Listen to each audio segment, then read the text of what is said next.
तो सबसे पहले बात आज की सबसे बड़ी खबर चंद्रयान 2 की।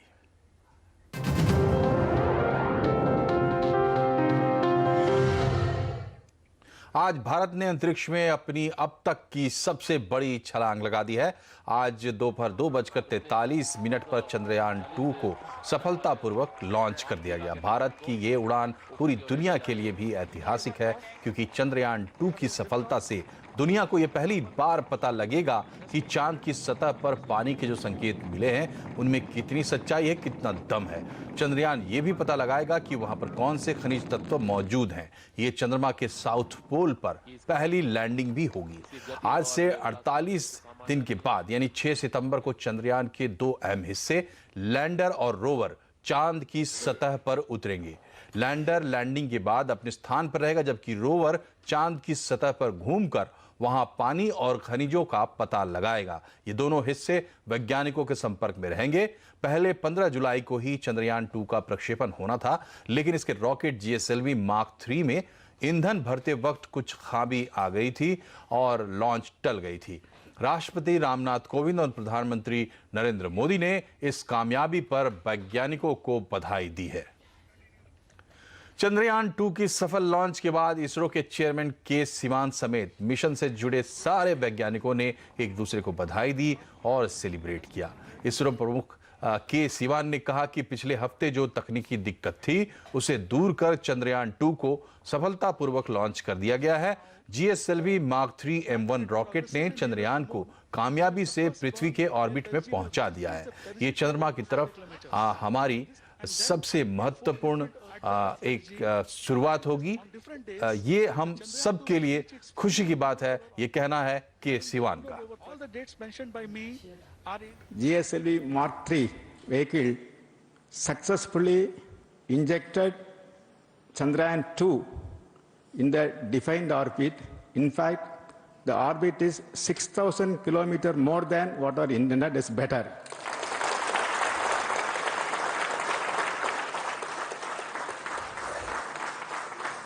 That way, the satellite people have more life, more fuel, and for playing with the maneuvers.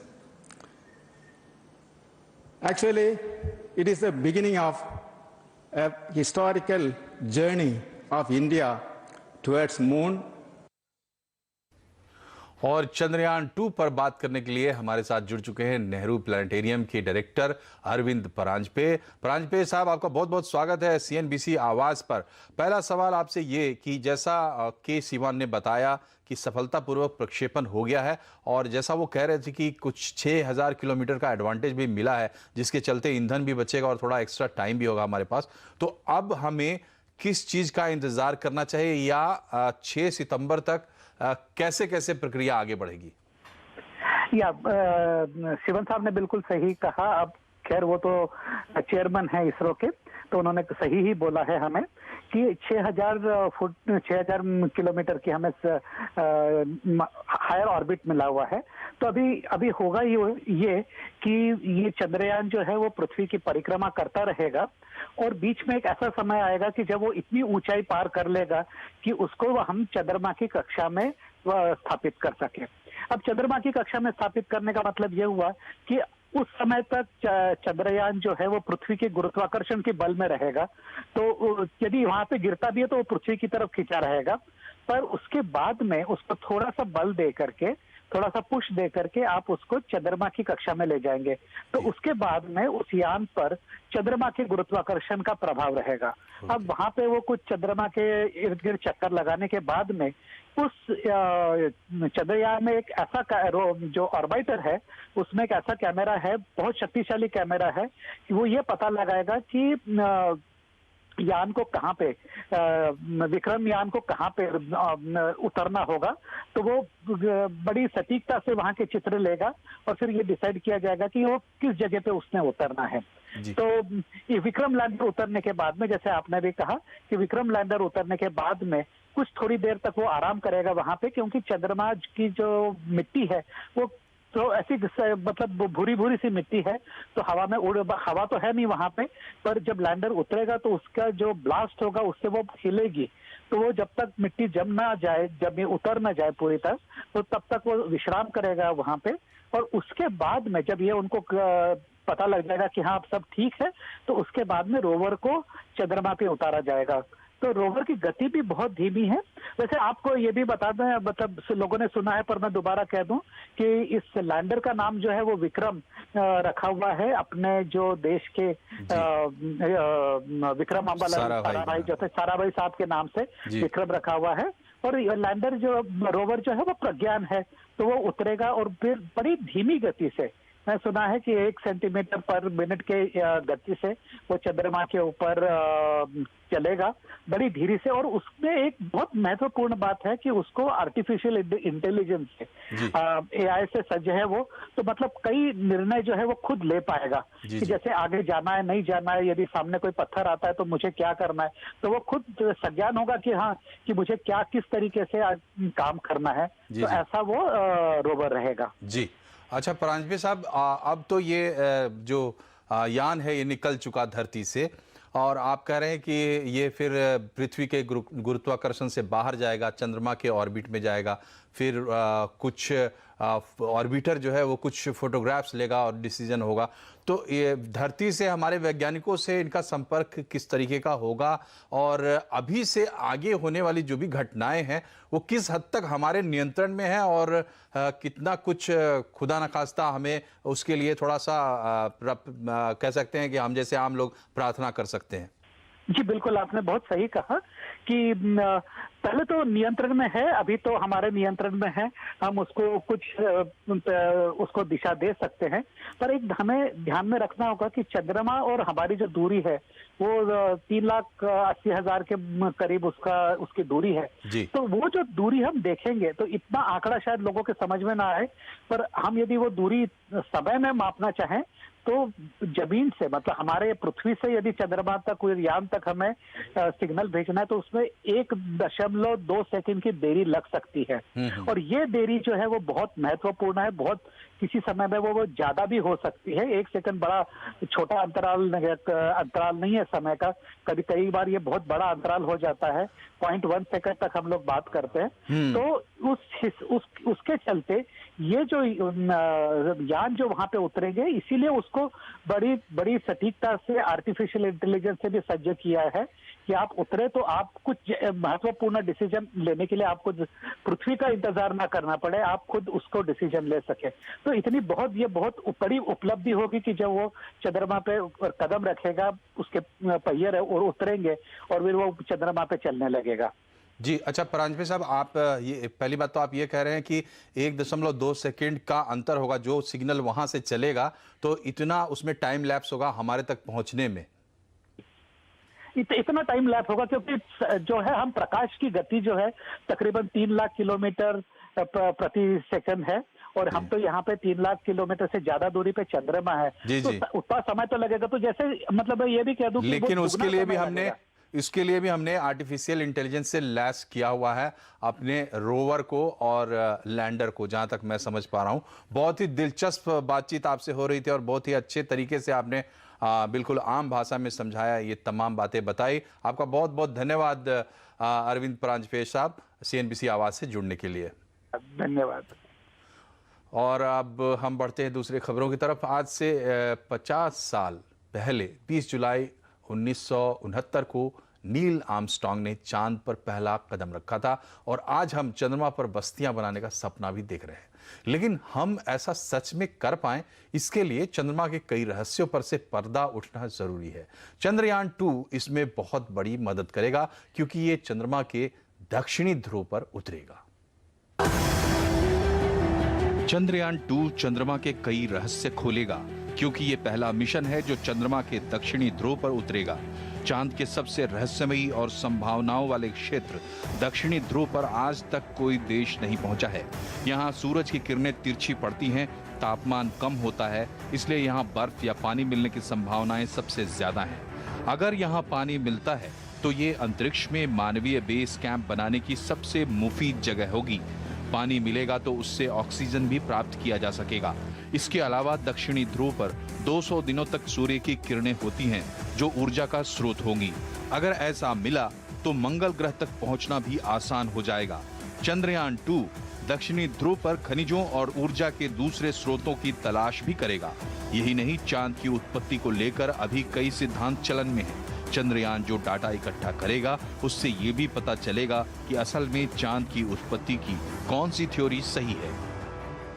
Samples इकट्ठा करने के बाद उसके ऊपर ऐसी प्रयोगशाला होगी कि वो उसके एनालिसिस करेंगे और वहाँ से एनालिसिस होने के बाद हमें वहाँ पे मिनरल कैसे हैं, उनकी उत्पत्ति कब हुई होगी और उसी की वजह से हमारा सौरमंडल कब बना है, इस प्रकार के कई सारे सवाल हमारे मन में और वैज्ञानिकों के मन में हैं। शायद उसको हमें उजागर करने के लिए ये जो चंद्रयान 2 की जो मुहिम है वो कामयाब हो सकती है।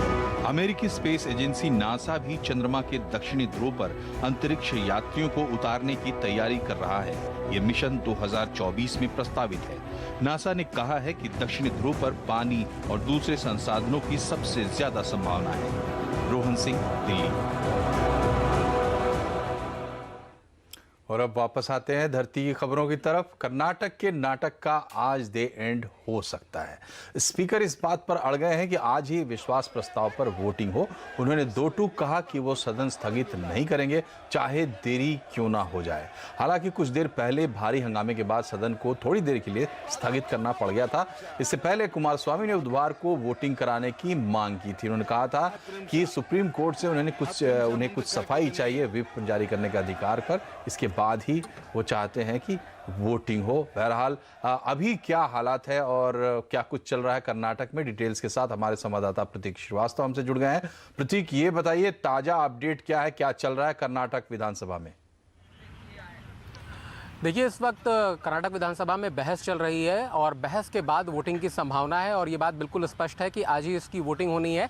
हालांकि जिस तरीके का हंगामा और शोरगुल हो रहा था, बीच में इसको एडजर्न भी करना पड़ा और बहस चल रही है। बहस के बाद इसमें वोटिंग होगी और पहले ध्वनि मत से जो है वोटिंग कराई जाएगी और उसके बाद चूंकि नंबर्स इस तरीके के हैं कि बहुत मार्जिनल हैं, 98 के करीब जो जेडीएस और कांग्रेस के विधायक हैं, इसके अलावा 107 के करीब नंबर जो दिखाई दे रहे हैं फिलहाल वो बीजेपी के पास दिखाई दे रहे हैं। ऐसे में उम्मीद है कि ध्वनि मत में शायद कुछ कंफ्यूजन हो, इसलिए जो विधायक हैं उनको उठाकर एक जो है काउंटिंग की जाएगी और उसके बाद एक फैसला आएगा कि आखिर इसमें कांग्रेस जेडीएस गठबंधन की जीत हो रही है या फिर विपक्ष की जीत हो रही है। और अगर ऐसा होता है तो मुख्यमंत्री को इस्तीफा देना पड़ेगा और अगर वो इस्तीफा नहीं देते हैं तो राज्यपाल के पास ये अधिकार रहेगा कि वो उनको पद से हटा दें। लेकिन फिलहाल जिस तरीके से बहस चल रही है उसके बाद मुख्यमंत्री इस मामले पर जवाब देंगे और फिर वोटिंग होगी, उसका सभी को इंतजार है। जी, बहुत बहुत शुक्रिया आपका प्रतीक, ये तमाम अपडेट बताने के लिए।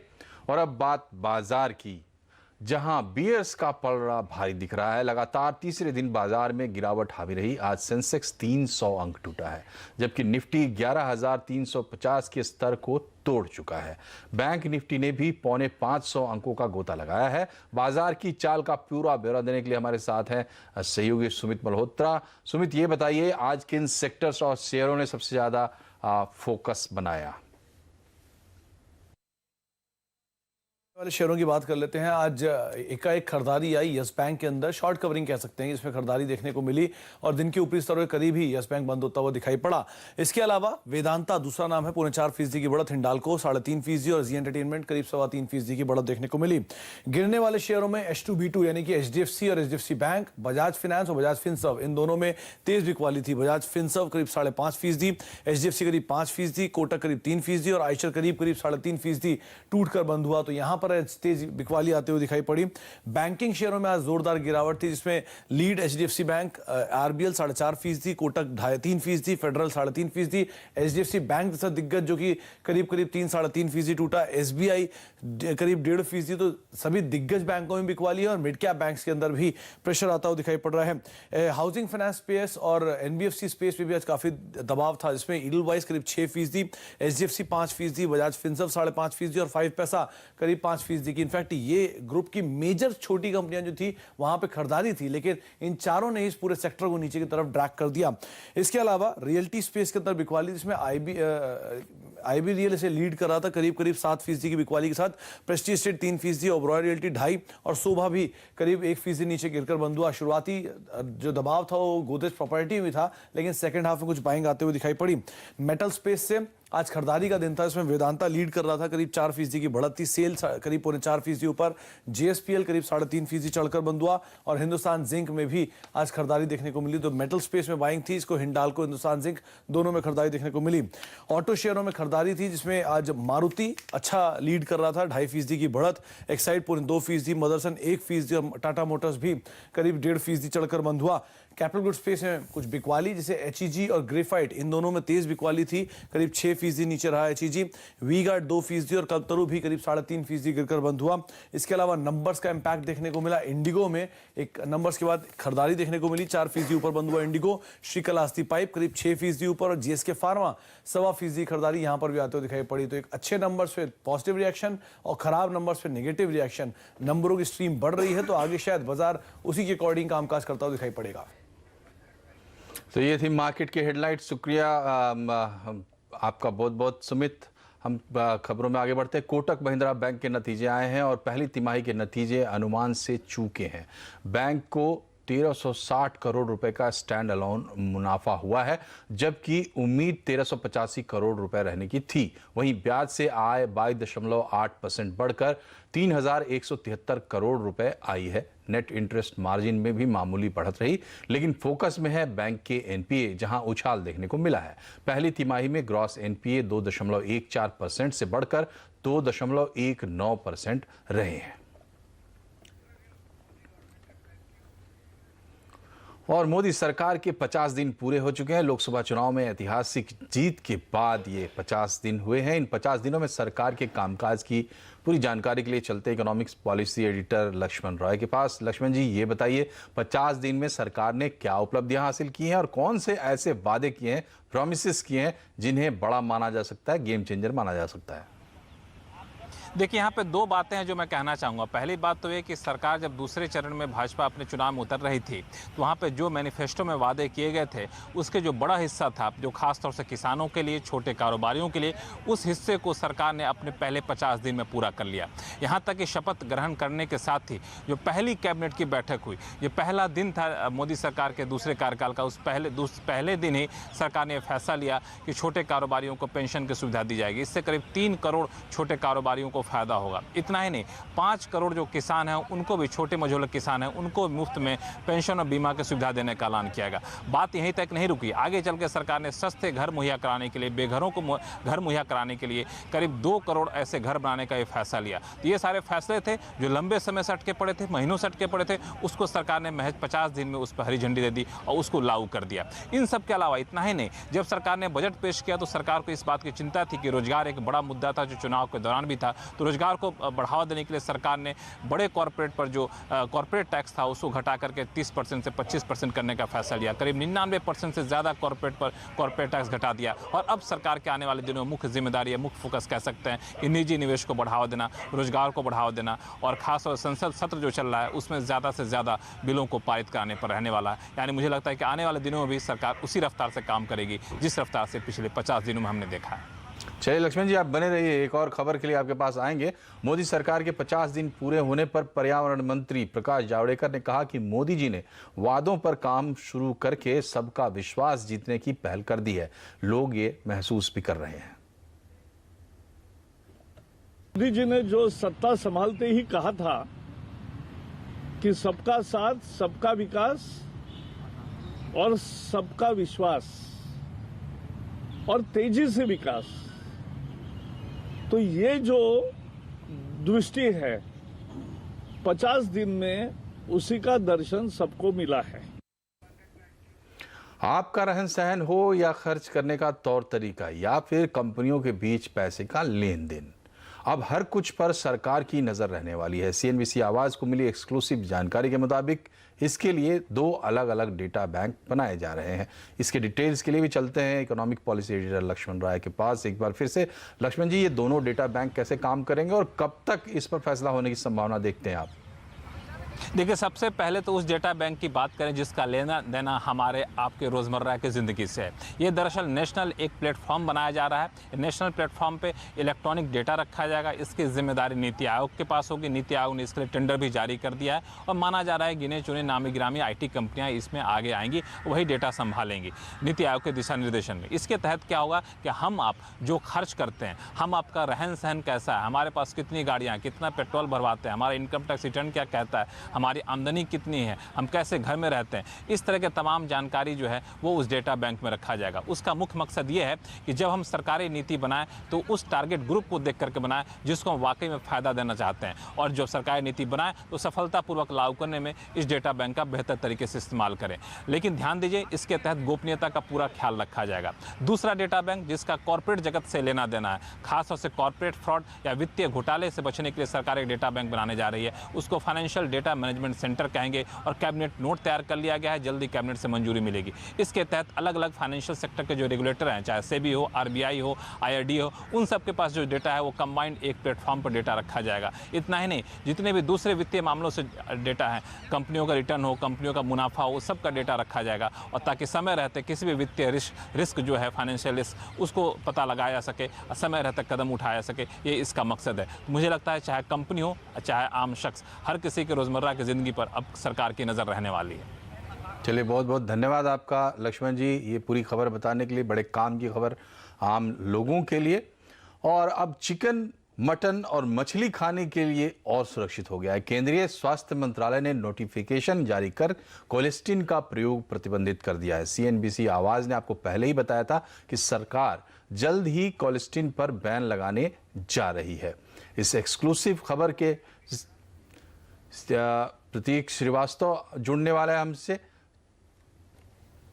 चिकन, मटन और मछली, ये जो नॉन वेजिटेरियन फूड है, इसमें इसके ग्रोथ के लिए कोलेस्टिन का इस्तेमाल किया जाता था और इस पर सरकार ने प्रतिबंध लगाने की बात की है। पूरी खबर बताने के लिए प्रतीक श्रीवास्तव। प्रतीक जी, कोलेस्टिन को पूरी तरह से बैन कर दिया गया है, इसका क्या फायदा होने जा रहा है?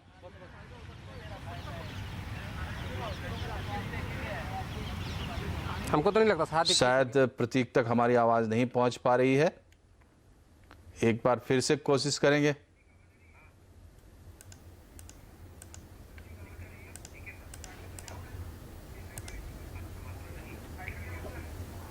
तो हमने जो आपको खबर बताई कि चिकन, मटन और मछली जो मांसाहारी भोजन है, उसमें